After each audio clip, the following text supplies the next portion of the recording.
Okay, today's video, I have so much more time now. I don't have a job anymore. Second layoff.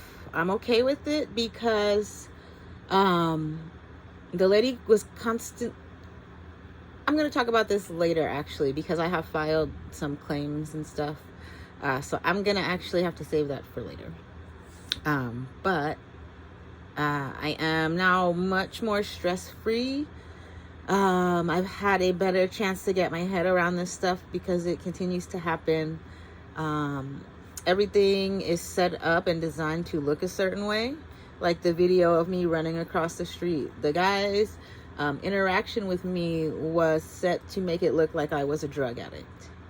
Why do I say this? Who, what, where, why, when? What we're gonna cover.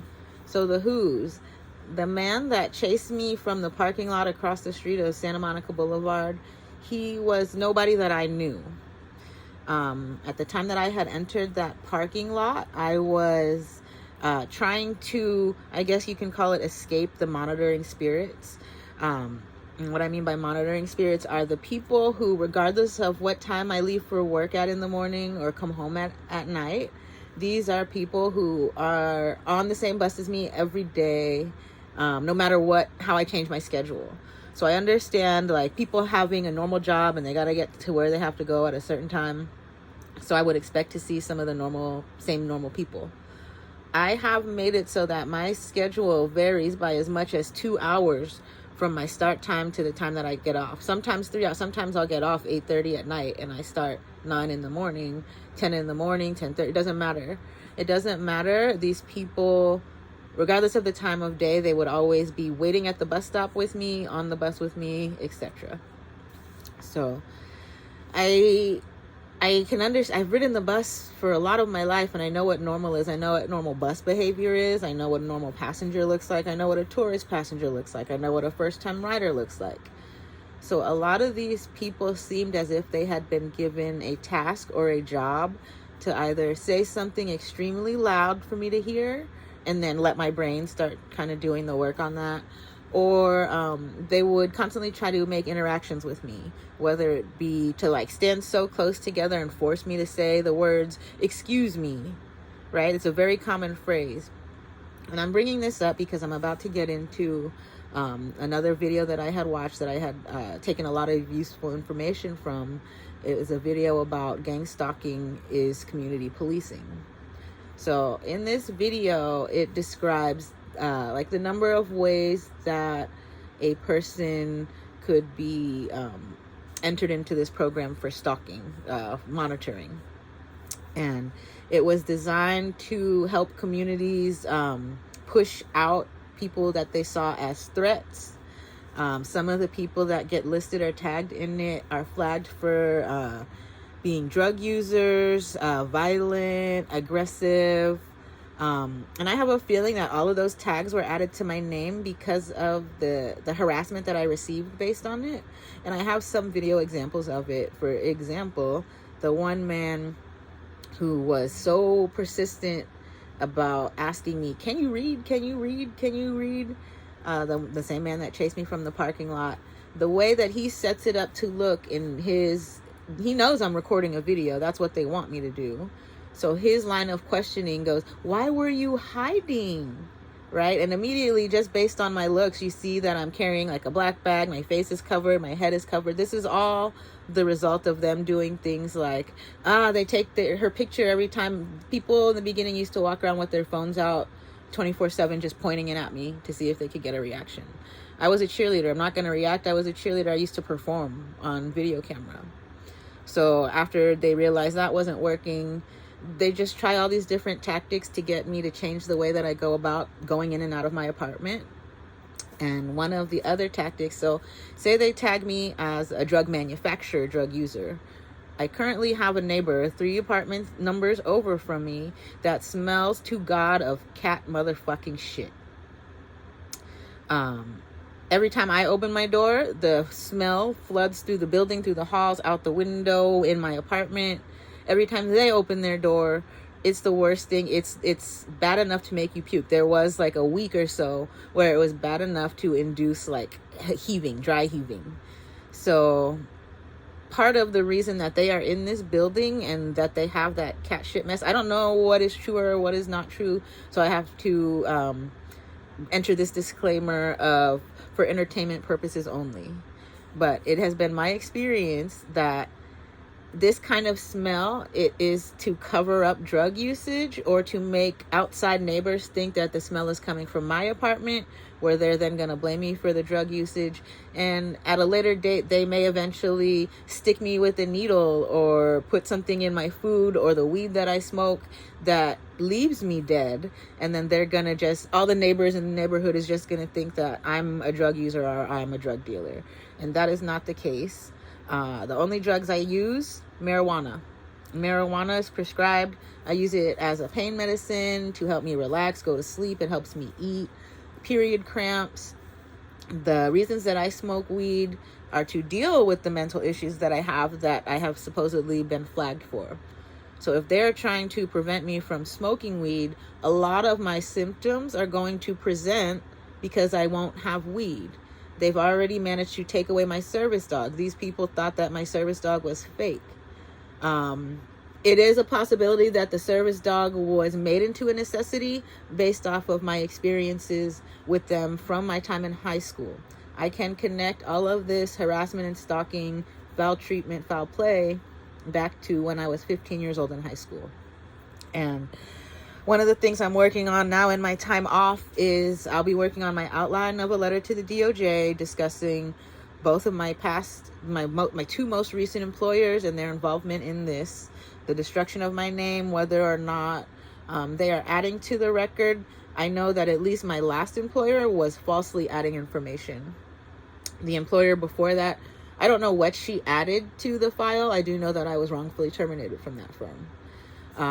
Either way, once you discover that you're working for evil or there are evil people around you, or people who, without fact checking, will go off of what they read online or not even considering the circumstances in front of them, they will immediately believe anything that a community has provided. The reason that they are able to access this information, and this is something I was told through another video I found on YouTube, is they have paid to access the information. It's supposedly a $5,000 buy-in, and it gives you access to all of the brainwaves of whatever your targeted victim is thinking of. It sets the victim up with service providers who are members of the network. So like when I went to get my teeth fixed, I ended up like this because my service provider was aware of the flags on my name in the network. So I don't know if he wanted to make me look like the drug addict that they put in my file.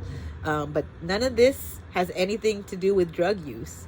Me missing teeth, at 12 years old, I hit a water truck, a park truck, on Canaan Road in Oak Park, Agora Hills. I was like 10 years old, 12 years old, something like that. 12 years after that, 24 years old, I had a bicycle accident on Wilshire Boulevard after a critical mass. There was road construction and I face planted on the ground. I broke a bracelet because I slid on it, and my teeth went through my tongue, and one of the teeth split in half. So I have at least one tooth in my mouth that has been gone since I've been 12 years old.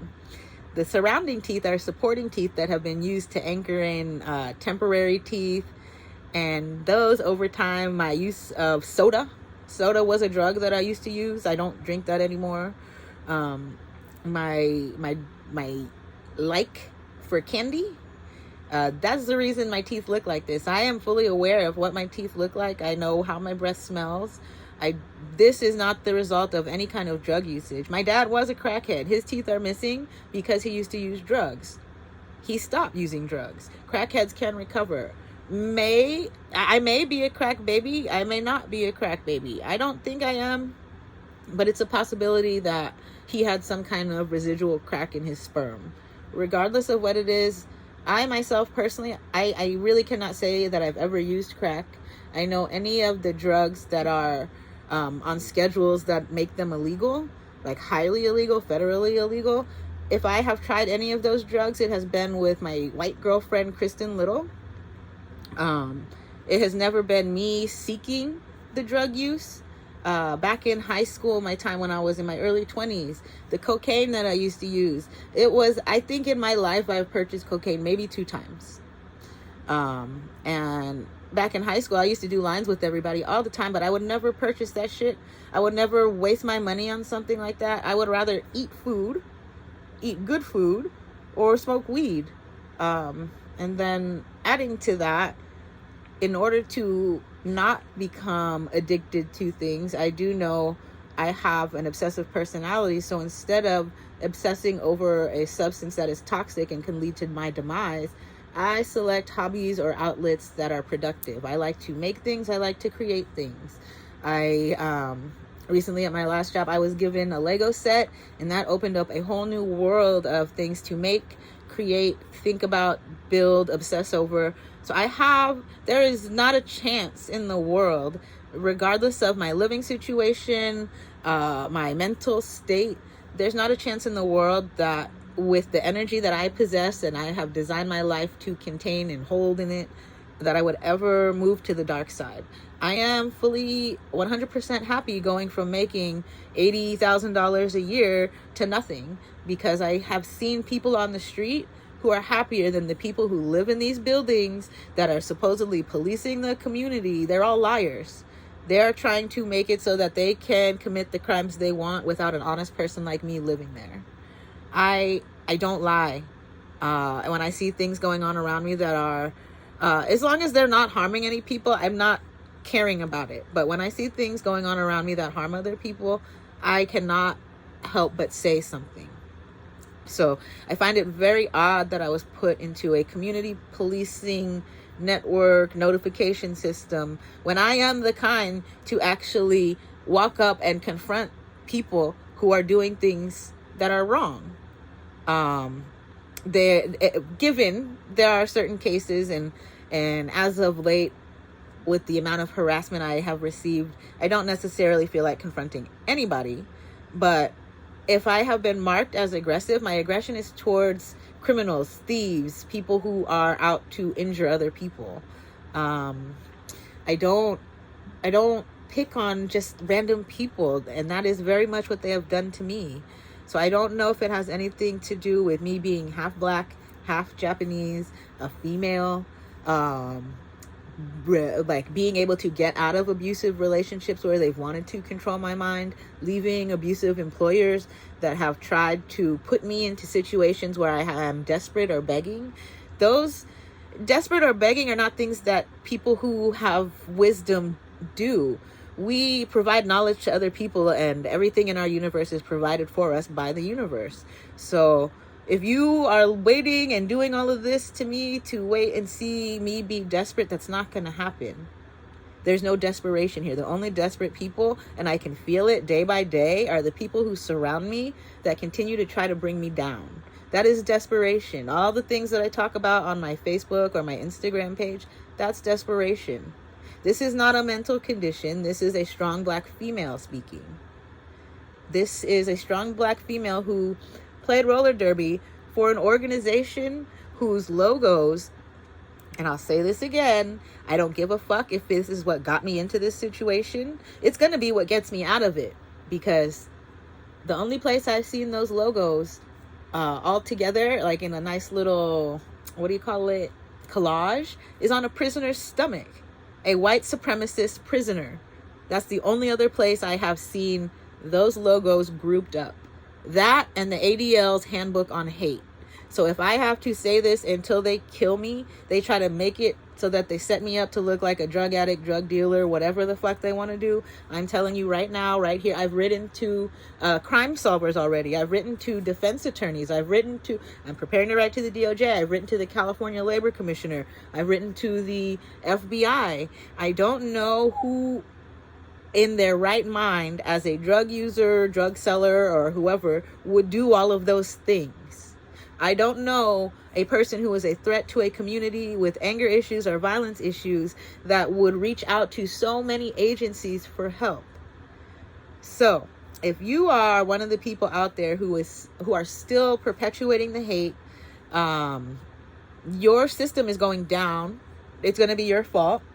If you are aware of it, have knowledge of it, and thought you were doing something good, please listen to my message. Please understand that a person who acts as you suspect, they're not going to make it this long. They're not going to fight back so hard. A person who is truly a threat to the community, you guys would have gotten rid of them in the first month if you did what you have done to me to them. And that's why I can sit here and laugh. I'm laughing the whole time. Every time you guys do something. The other night, there was a lady, she had her kid out on the side of Western, and she's out there like trying to play the mind game, talking about dirty pants and whatever the hell the fuck she's talking about. Why do you have your kid out here? It's like 10 p.m.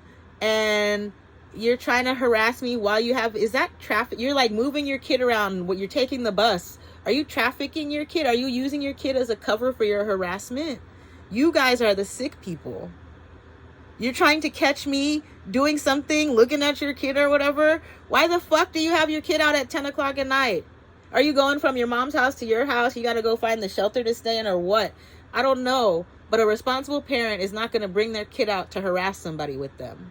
So if that's you, you are the problem. You are the toxic. You are the problem. You're the reason that you have to participate in this kind of program. You think that you're helping your community. You are the one who needs to get out of your community. You are the reason that your community looks the way it does. You are the reason your community operates. You are the reason that your community's stores and business and economical functions are the way that they are. Because one of the businesses around here, right? I have this big old Radiohead, for those of you who know and understand what's going on. I'm walking by a business owner here, and he calls me a crackhead. I had money. I had money in my thing. I had money in my bank. Whether or not I have to transfer it from an account, I have enough money to buy the product from him. But hearing him call me a crackhead, I blessed him with crackhead business, right? As a crackhead, I was able to go, and I was preparing to go buy something from him. I heard that, and I decided, you know what? Your only customers are going to be crackheads, because that's the energy that you're projecting. So if your business fails, it's because of the energy that you're projecting. And let me say, while I say that, I have to remind myself the energy that I'm projecting. I have to remember not to get to your level. You guys have pushed all my buttons, and you are trying so hard, including the guy who kept asking me if I can read. I was in the top of my class for reading in elementary school. And with that being said, I felt like maybe I don't need to pursue that so hard, because in the first grade, I passed 5 people 5 years ahead of me. So can I read? I can motherfucking read. Are you going to be able to read all the paperwork they give you when I get this into a federal court?